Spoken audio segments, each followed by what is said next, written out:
কি সমস্যা ছিল আপনার বাচ্চার আগে? আগে বমির সমস্যা ছিল, হাঁটতে পারি না। বমি সমস্যা ছিল, আর দাঁড়াতে পারে না, হাঁটতে পারে না, হাঁটতে পারে না।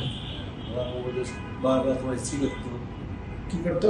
স্কিপ হেক্সি উঠতো। হেক্সি উঠতো। আর কি সমস্যা ছিল? মাথা ব্যথার কোনো সমস্যা ছিল?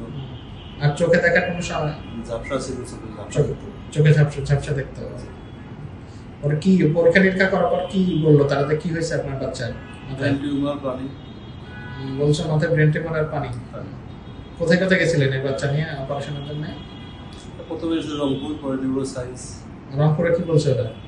পানি বাই করতে হবে। ওরা করে নাই ওখানে অপারেশন? না। কেন? আমি করাই না। আপনি নিজে করার নাই, পরে আপনি নিউরোসায়েন্সে নিয়ে আসছেন। নিউরোসায়েন্সে কি বলছিল? জ্ঞান ফিরতেও পারে, না ফিরতেও পারে। জ্ঞান ফিরতে পারে, না ফিরতে পারে। তো পরে অপারেশন করালেন কেন? আপনি আবার রাজি হলেন কেন যে জ্ঞান ফিরবে কি ফিরবে না?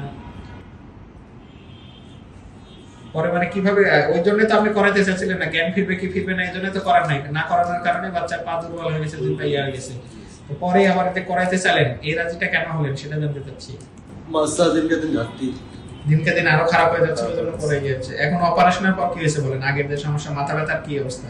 আল্লাহর মত মাথা ব্যথা নাই, মাথা ব্যথা নাই। তারপরে বমি, যে বমির কথা বলছিলেন, বমি আছে? বমি আর একবার হয় নাই। তারপরে আপনার যে চোখে ঝাপসা দেখার কি অবস্থা এখন? মোটামুটি সুস্থ আছে এখন আগের সাথে ভালো দেখে। আর পায়ের যে শক্তি চলে গেছিল, পায়ের শক্তি কি ফিরতেছে নাকি না আগের মতো? ফিরতেছে। ঠিক আছে, ইনশাআল্লাহ ওই মাসের পরীক্ষাটা আসলে সেসবে চিকিৎসা দিলে ইনশাআল্লাহ মোটামুটি ভালো হয়ে যাবে।